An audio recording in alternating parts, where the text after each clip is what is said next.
Welcome to Sri Academy Online Teaching Classes 2020-21। सुप्रभात। मैं नीलम त्रिपाठी आज एक नए अध्याय के साथ प्रस्तुत हूँ। वह अध्याय है गंगा। बच्चों, आज हम पढ़ते हैं पाठ 4 गंगा। गच्छतीति ब्रह्मपदम अन्येव एव स्पष्टी भवति यत् नरः गंगायाः माध्यमेन परमात्मानं प्राप्नोति।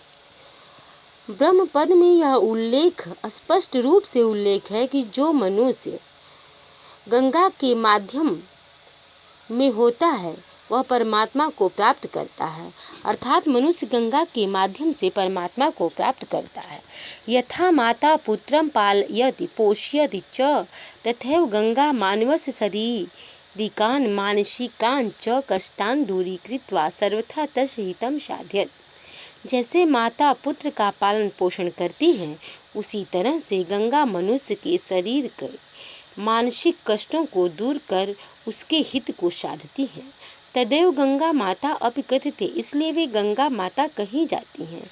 गंगा जलस्य स्पर्शेन पानेन स्नानेन वा पापा नश्यन्ति मनुष्यो बुद्धि च कलुषम दूरी भवति। गंगा जल के स्पर्श, पान और स्नान से सभी प्रकार के मनुष्य की मानसिक बुद्धि और पाप दूर हो जाते हैं। गंगा च सरिता श्रेष्ठा, सभी नदियों में श्रेष्ठ गंगा है। कथित्वा वाल्मीकि अपि अस्या महिमानं गायति। वाल्मीकि जी ऐसा कहते हैं और इसकी महिमा को गाते भी हैं। गंगाया अपरम प्रसिद्ध नाम त्रिपथगा वर्तते। गंगा का एक और प्रसिद्ध नाम त्रिपथगा है। यतः सा आकाशे पृथिव्यां पाताले च त्रिषु एव स्थाने प्रभवति, क्योंकि यह आकाश पृथ्वी पाताल तीनों स्थानों पर बहती है। गंगायाः उत्पत्ति हिमालयात् भवति, अतएव सा उमाया ज्येष्ठा भगिनी मन्यते।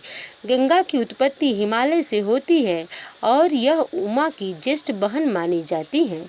गंगायाः स्तुतिं अनेके ग्रंथा गायन्ति, यथा गंगा कवचा, गंगा स्तोत्रम, गंगा शतनाम, गंगा सहस्त्रनाम आदि।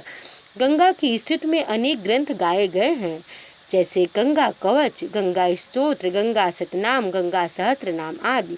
ऋषिकेश, हरिद्वार, प्रयाग, वाराणसी, पाटलिपुत्र, भागलपुर पुरः गंगा सागरादीन प्रसिद्ध तीर्थस्थलानि गंगा तटे ओ प्राप्यन्ते। ऋषिकेश, हरिद्वार, प्रयाग, वाराणसी, पाटलिपुत्र, भागलपुर, गंगा सागर आदि प्रसिद्ध तीर्थ स्थल गंगा के किनारे पाए जाते हैं। एवमेव गंगा विभिन्नेषु स्थलेषु अलकनंदा, भागीरथी, हुगली आदि नामा अभिहिता। इस प्रकार से गंगा विभिन्न स्थलों पे अलकनंदा, भागीरथी, हुगली आदि नामों से भी जानी जाती है। गंगायाः इदं महत्त्वं वैज्ञानिकीं तार्किकीं च पृष्ठभूमि भूति धारयत। गंगा यहाँ का महत्व वैज्ञानिक तार्किक पृष्ठभूमि से विद्यमान है। उत्तर भारते गंगा एव ईदृशी नदी यस्यां जीवानां पोषणार्थम कृषिसेचनार्थम च असीमं जलम अस्ति। उत्तर भाग में गंगा इस प्रकार से उनका जीवन पोषण के लिए, कृषि सिंचन के लिए और असीम जल देती है, अर्थात पोषण और सिंचन के लिए असीम जल गंगा का विद्यमान है। अस्यामेव भारवाहका यात्रीवाहका च जलपोता गंतुम शक्नुवन्ति। यहाँ पर भारवाहक यात्री लोग इस जलपोत से भी जाते हैं। हिमालयात् पतित्वा वनानां मध्ये प्रभवत, हिमालय से गिरकर वन के बीच से बहने वाली धातु मिश्रितां धरां वनौषधीनां च स्पृशत।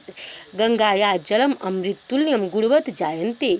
हिमालय से निकलकर वन के बीच से प्रवाहित होने वाली धातु मिश्रित धरा वन औषधियों को स्पर्श करती हुई गंगा का जल अमृत तुल्य गुण से युक्त हो जाता है। अनेन इदम जलम मधुरम पाचकम स्वास्थ्यवर्धकम च भवत्। इस प्रकार से गंगा का जल मधुर, पाचक और स्वास्थ्यवर्धक होता है। अनेन एव गंगा जले कीटाणु न कदापि जायन्ति। इस प्रकार से गंगा जल में कीटाणु कभी नहीं जाते। अस्माकं सर्वेषां परम कर्तव्यमस्ति यत् उपकारणि इयं गंगा प्रदूषणेन औद्योगिकरणेन जनसंख्या विस्तारेण मलिना न भवति। हमारा सभी परम कर्तव्य है कि गंगा कभी भी प्रदूषण न होवे। औद्योगिक कारण से जनसंख्या विस्तार के कारण यह मलिन न होवे, इसे हम स्वच्छ बनाएं। तो आशा है बच्चों आप इसके अर्थ को समझ चुके होंगे। धन्यवाद।